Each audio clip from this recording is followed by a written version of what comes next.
आज पूरी दुनिया एक अजीब बेचैनी से भरी हुई है। लोग पहले से ज्यादा डरे हुए हैं, ज्यादा उलझे हुए हैं और ज्यादा सवाल पूछ रहे हैं। हर दिन कोई ना कोई बुरी खबर सामने आती है। कहीं युद्ध की आहट है, कहीं भूकंप, कहीं बाढ़, कहीं महामारी और कहीं इंसान ही इंसान का सबसे बड़ा दुश्मन बन चुका है। ऐसे में एक सवाल धीरे धीरे हर इंसान के मन में घर कर रहा है। क्या हम कलयुग के अंत की ओर बढ़ रहे हैं? क्या ये वही समय है जिसकी चेतावनी हमारे शास्त्रों में सदियों पहले दी जा चुकी थी? और अगर हाँ, तो क्या हमारे पास अभी भी कुछ करने का समय बचा है?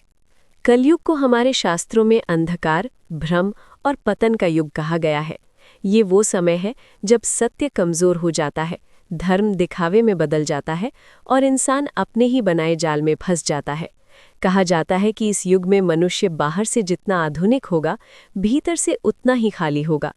आज अगर हम अपने चारों ओर देखें तो क्या यही तस्वीर हमें नहीं दिखती?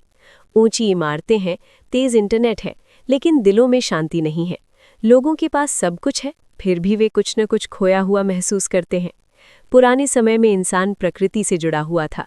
सूरज उगता था, लोग जागते थे। सूरज ढलता था, लोग विश्राम करते थे। आज सूरज उगे या ढले, इंसान को फर्क ही नहीं पड़ता। मोबाइल की स्क्रीन ही उसका सूरज बन चुकी है।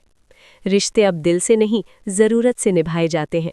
माता पिता बोझ लगने लगे हैं, गुरु मजाक बन चुके हैं और ईश्वर पर विश्वास सिर्फ तब याद आता है जब हालात हाथ से निकल जाते हैं। शास्त्रों में लिखा है कि कलयुग में अधर्म धर्म का रूप ले लेगा और धर्म अधर्म जैसा दिखेगा। आज हम यही देख रहे हैं। जो ज्यादा चालाक है वही सफल माना जाता है, जो ईमानदार है उसे बेवकूफ़ समझा जाता है। झूठ इतनी आसानी से बोला जाता है कि सच बोलना अब कला नहीं, खतरा बन चुका है। इंसान अपने फायदे के लिए कुछ भी करने को तैयार है, चाहे उसके लिए किसी का भरोसा तोड़ना पड़े या किसी की जिंदगी। कलयुग की सबसे बड़ी पहचान बताई गई है लोभ। आज लोभ सिर्फ पैसों तक सीमित नहीं है। लोभ है नाम का, शोहरत का, ताकत का, लाइक्स का, व्यूज़ का। इंसान दूसरों से बेहतर दिखने की दौड़ में इतना अंधा हो गया है कि उसे ये भी याद नहीं रहता कि वो वास्तव में कौन है। बाहर की दुनिया को दिखाने के लिए अंदर की दुनिया को खोखला कर दिया गया है। शास्त्र कहते हैं कि इस युग में परिवार टूटेंगे, पति पत्नी के बीच विश्वास नहीं रहेगा, बच्चे अपने माता पिता की बात नहीं मानेंगे, गुरु शिष्य परंपरा समाप्त हो जाएगी। आज ये सब भविष्यवाणी नहीं बल्कि हकीकत बन चुकी है। रिश्ते अब समझौते पर टिके हैं, त्याग पर नहीं। प्यार अब शर्तों में बंधा हुआ है।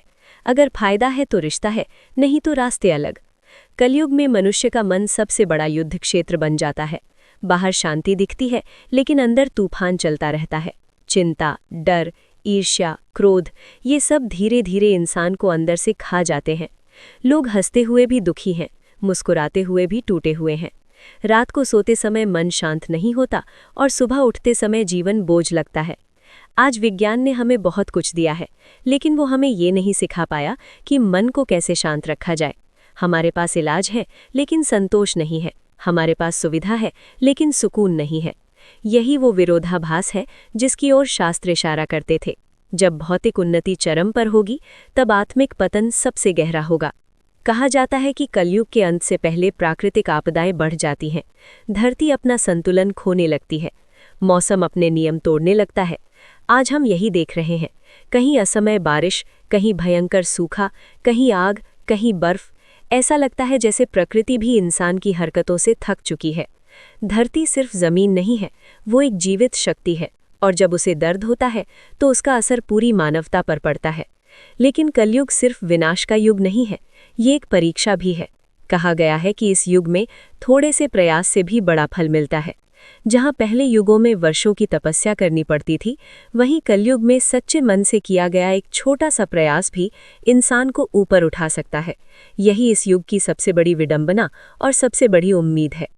कलयुग में सबसे बड़ा धर्म बताया गया है नाम स्मरण, ईश्वर का स्मरण, सत्य का स्मरण, अपने असली स्वरूप का स्मरण। जब इंसान अपने भीतर झांकता है तभी उसे रास्ता दिखाई देता है। बाहर की दुनिया बदलने से पहले भीतर की दुनिया बदलनी पड़ती है। अगर मन शांत है तो बाहर का कोलाहल भी नुकसान नहीं पहुंचा सकता।